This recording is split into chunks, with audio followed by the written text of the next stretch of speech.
Ang bilis talagang tumakbo ng oras. May 10 taon na rin na nakalilipas na may dinala kang sanggol dito. Si Kotaro. Hindi ko makakalimutan ang utang na loob ko sa inyong dalawa ng prinsesa. Malaki ang pasasalamat ko sa inyo. Ilang taon na lang ang bibilangin. Magbabago na si Kotaro. Hindi ba siya pwede manatili rito hanggang dumating ang oras na yun? Tama na, Kuro. Ilang beses na natin itong pinag-usapan. Nag-aalala ako. Swail akong estudyante. Pwede namin siyang protektahan ng prinsesa rito. Pero kung aalis siya, mahihirapan kami. Ito ang kapalaran ng bloodline namin. Ayoko nang hintayin pa na magbago si Kotaro. Kailangan malaman ng iba pang mga bagay. Bukod sa kadiliman at iba pang kasamang bumabalot sa gabi. Teka! Hintayin mo ako, Ginoong Pawaw!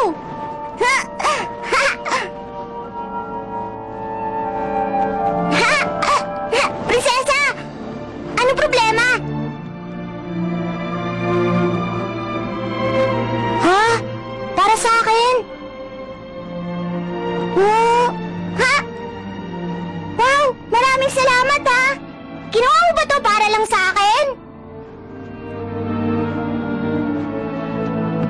Hayaan mo na! Malalagyan din naman yan ng snow mamaya, eh! Sandali lang, prinsesa! Huwag kang malungkot ng ganyan! Kahit nasa special zone na ako, susulatan pa rin kita! Ha? Salamat ulit dito, ha? Iingatan ko talaga to. Pangako palagi kitang iisipin tuwing suot ko to. Nabibilib na talaga ako sa'yo, prinsesa. Hindi ko alam na marunong kang manahi. Nahirapan ka ba sa paggawa nito? Iingatan ko talaga to, maniwala ka!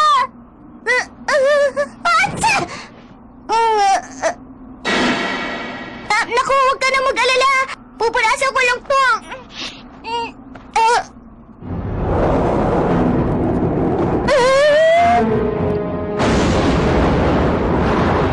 Kuro, mukhang may ginawa na namang kapalpakan niyo si Kotaro. Ay, naku naman.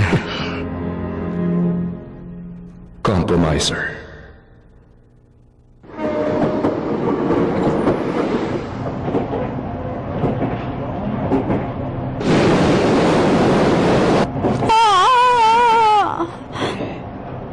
Parang ang sarap naman maging bata.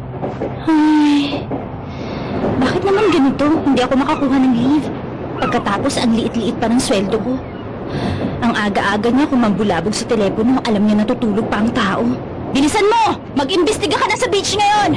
Tama ba naman mag-utos ng ganun? Parang pinag-iinitan niya lang ako eh. Teka, ano yun?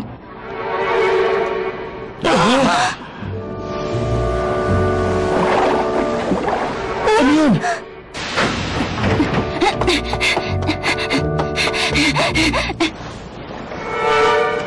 O hindi ba parang... Tao yan?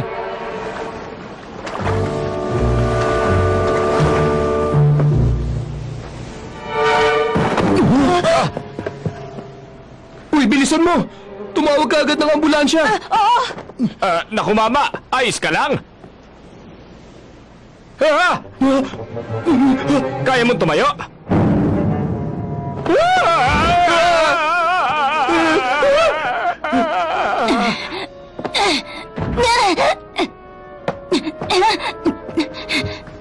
Okay, cut! Okay. Ibang klase ka talaga. Ang galing mong umarte. Pati makeup mo makatotohanan. Iba na talaga ang prosthetics ngayon. Totoong-totoo. At syempre, itong bata nating artista, mukhang okay naman siya. Tumayo ka na. Kailangan na nating lumipat ng location. Wala na tayong oras para mag-sunbathing. Basta makisakay ka na lang. Alam ko namang isa kang vampira. Hindi ko naman kayo sasaktan. Basta maniwala ka sa akin. Dalhin mo ako sa lugar na walang araw.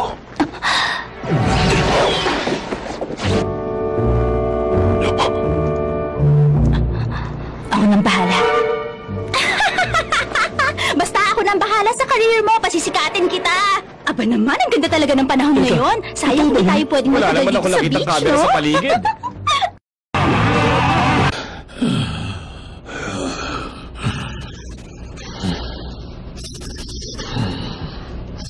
May balita na ba kayo, Han? Wala pa rin. Wala tayong magagawa. So ngayon, sumunod lang muna tayo sa plano.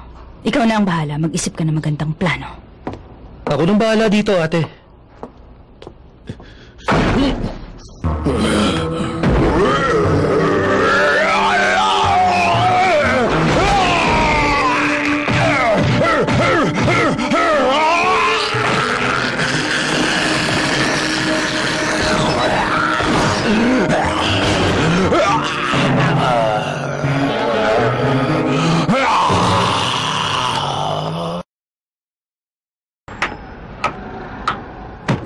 Hindi ko na yata kaya to. Nakakainis. Nakakahiya talaga. Isipin mo na lang ang maaalala nila. May isang babaeng parang baliw at isang lalaking mukhang bungo sa beach. Hindi ko na yata makakayang ipakita ang mukha ko sa beach na yan. Hayaan mo na lang akong pasalamatan ka. Maraming salamat nga pala. Pwedeng gawin mo na mas sincere! Ano pang pangalan mo? Jiro Mochizuki. Jiro pala ang pangalan mo, ha? Madaling tandaan, pwedeng screen name. Kaya kung pwede lang, huwag mong kalilimutan. Hindi ako Ulyanin, no? Kotaro ba ang pangalan ng batang kasama mo? Basta. Hindi ba naikwento ko na naman sa iyo ang totoong sitwasyon namin ngayon? Kasalanan niyo rin to. Nadamay pa kami sa kaguluhan sa barko na ginawa ng mga palpak na tauhan niya. Kami ng kapatid ko, ang mga biktima rito. Oo, alam ko naman yon. Kaya naman humihingi ako ng tawad para sa kumpanya namin dahil nasira namin ang vacation cruise nyo.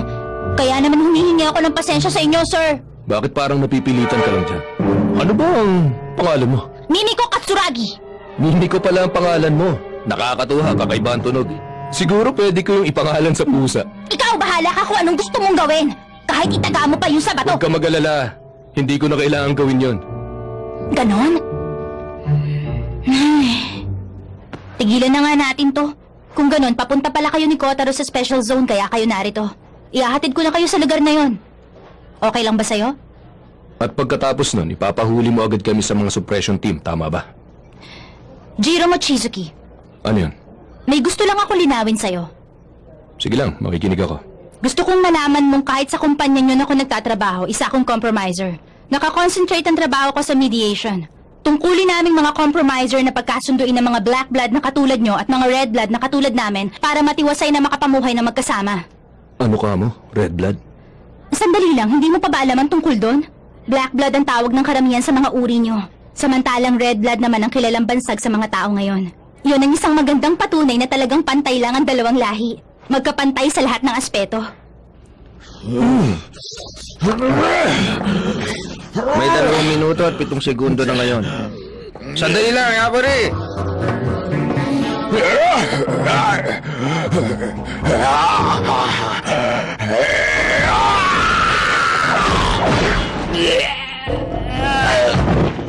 Huwag ka sanang magalit sa akin. Hanggang kailan mo ba ito gagawin? May kaugnayan din to sa buhay natin, kaya huwag ka na masyadong mainip dyan. Kung wala kang magawa, ibalita mo kay ate. Ang para sa susunod. Naintindihan ko na, kuya.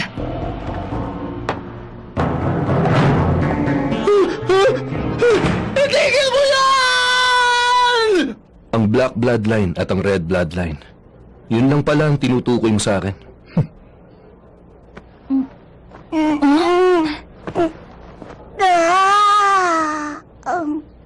Magandang umaga sa'yo, Kotaro.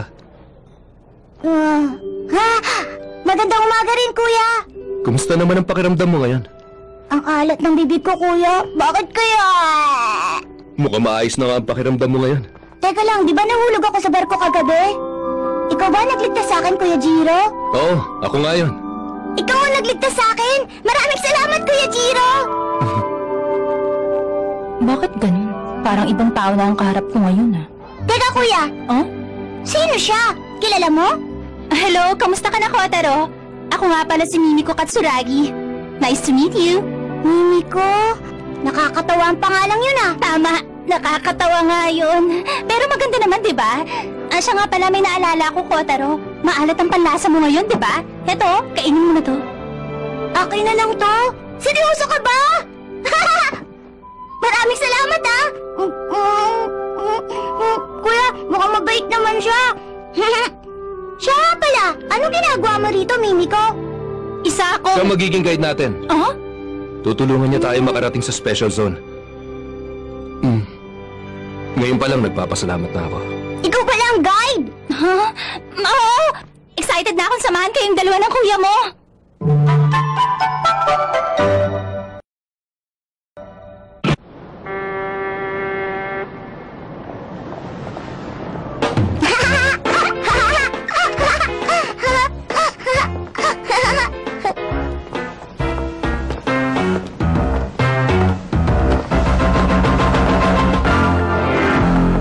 Bakit, Mimiko? May problema? Ha? Nagtataka lang ako kung bakit hindi kayo magkamukha kahit magkapatid kayo. Maniwala ka, Mimiko. Magkapatid talaga kami ni Kuya. Kami na lang natitira mga ganitong bloodline. Kaya kami na lang magkasama ngayon. Huwag mo nang ikwento pa mga bagay na yung Kotaro. At Mimiko, huwag ka na masyadong magtanong. Totoo naman ang lahat ng sinabi nitong si Kotaro. Magkapatid kaming dalawa. At nanghihina rin ako sa tubig dagat at sa sikat ng araw. Pero yung si Kotaro, hindi ganon. Yun lang siguro ang dapat mong malaman. Pasensya na kayo.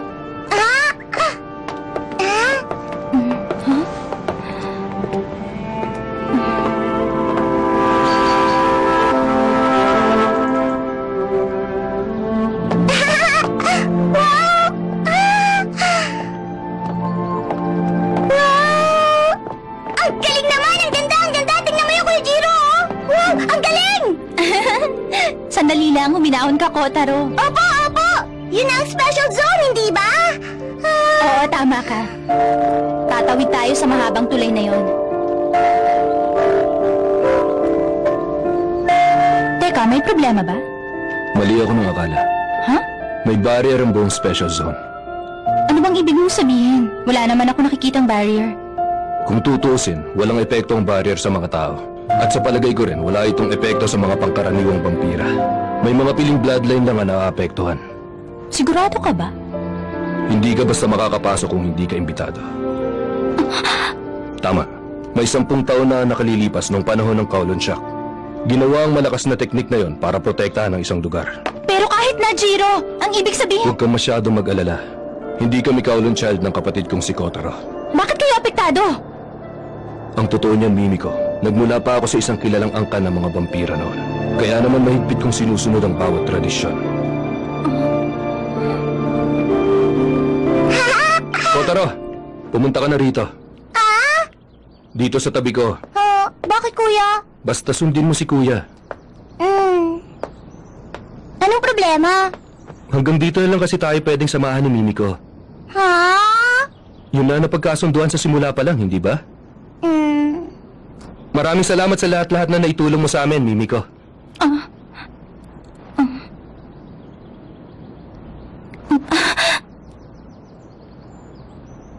Kahit papaano naman, tinulungan rin kami ng babaeng ito. Kaya sa oras na saktan niyo siya, humanda kayo sa akin.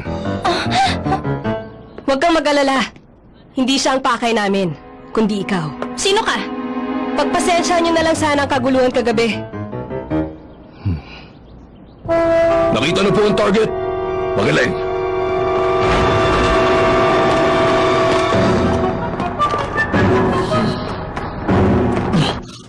Hayaan niyo akong magpakilala. Ang pangalan ko ay Kelly Wong. Ang totoo niyan, hindi ko talaga alam kung anong bloodline ang nananalaytay sa ugat ko. Pagkatapos kong magkaganito, namatay ang mga magulang ko sa gyera.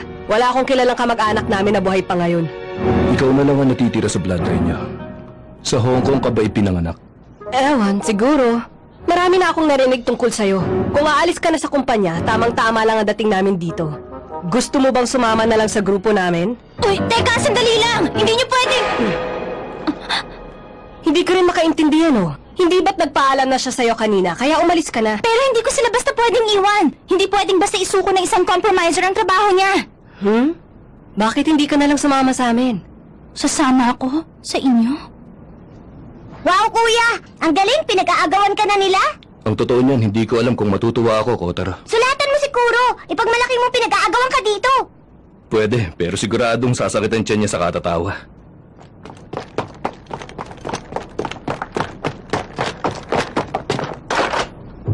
Kung narinig niyo kami, alam niyo na kung ano ang problema. Ikinalulungkot kong sabihin pero matagal na rin akong pinagbibintang ng isang Kowloon child. Siguro naman hindi kayo tumatanggap ng mga Hindi mahalaga sa amin kung ano ang bloodline mo. At kahit kaulong child ka, siguradong tatanggapin ka pa rin namin. Para sabihin ko sa'yo, wala akong intensyong tulungan kayo sa barko ng isang gabi. Alam ko yun. Ginawa mo lang naman ang bagay na inakala mong mas tama, hindi ba? Kinakailangan namin ng kapangyarihan mo. Siyempre, bilang kapalit, ibibigay naman namin sa'yo ang isang bagay na kailangan mo. At ano naman ang bagay na yan? Mga kasama.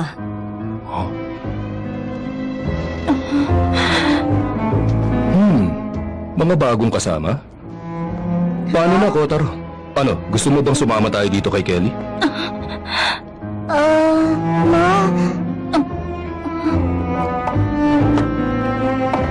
Alam mo ba, meron kaming kasamang batang babae na mas maliit pa kesa sa'yo. Siguradong magiging magkaibigan kayo. Pero, sandali muna!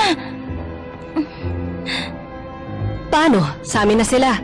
May kailangan muna tayong puntahan. Makikipagkita muna tayo sa iba pa naming kasamahan. Uy, Wong! Sandali lang! Di ko inaakalang totoo pero pumapas lang siya ng mga vampira. Teka, totoo ba yun? Ang galing naman! Mersenaryo ka palang, marami na akong kwentong naririnig tungkol sa'yo! Ikaw ang kakambing kailangan namin! Simula ngayon! No! Bumaba kayo! Wong!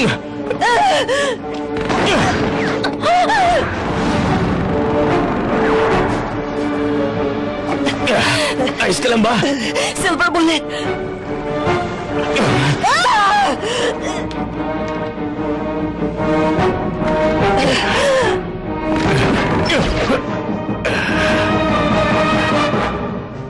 Hindi ko inakalang may mga aktibidad din ng kumpanya kahit sa umaga. Pinabibilib ako ng kumpanya niyo, Mimiko. Ha? Teka! Wala akong alam! Oo, alam ko naman yun. Mahigit 100 taon na rin akong nabubuhay. Sanay akong bumasa ng mga tao. 100 taon ka na?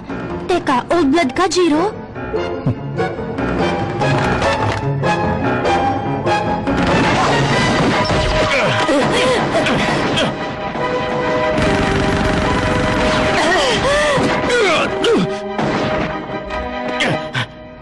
Ang totoo niyan, alam ko nang mangyayari ang bagay na ito. Alam kong kakausapin nila ako pagkatapos ng gulo sa barko. Pero naisip ko rin mapapadali ang pag-uusap namin habang kaharap ka. Kotaro! Bakit, kuya? Pasensya ka na rin, kuya. Wala na akong sapat na lakas lumaban habang karga-karga kita ngayon. Mukhang naubos ng lahat ng lakas ko paglangoy dun sa dagat. Si kuya na lang ang bahala. Lilituhin ko ang mga kalaban natin. Gamitin niyo ang pagkakataong yan para makatakas. Kaya mo yun, di ba? Pasensya na, mukhang di ko kaya. Ako nang bahala sa kanya. Talaga, Mimiko? Maraming salamat, Mimiko. Hindi mo na kailangan madamay pa sa gulong ito. Gusto ko lang naman sanang makatulong sa inyo. Paano? Mukhang kailangan na nating maghiwalay maya-maya. Basta ikaw na lang sanang bahalang magpaliwanag sa suppression team, okay? Ha? Akala ko pa naman makakasama na natin si Mimiko. Ano ba? Huwag ka naman masyadong magreklamo, Kotaro. Bilisan mo na, umalis ka na dito. Oo, Kuya Jiro, alis na ako. Kotaro, Bakit? Ano yun, Kuya Jiro? lagi mong ingatan ang sarili mo. Hanggang sa muli, Mimiko.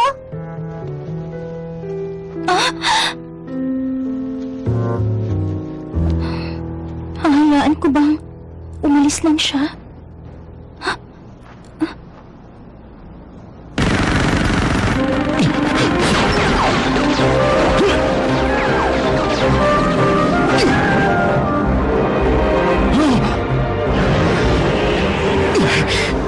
Ganito ba lagi kataas ang sikat ng araw dito sa Japan?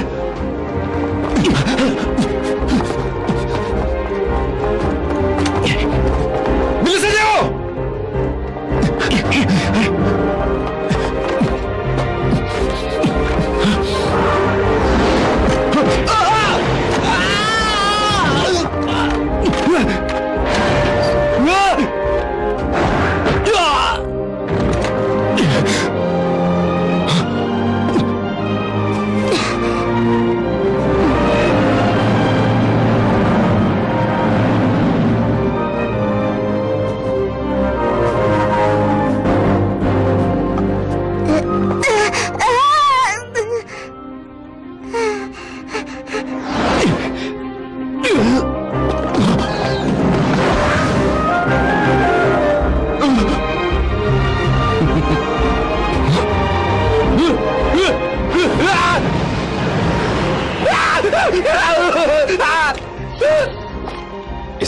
Hangal!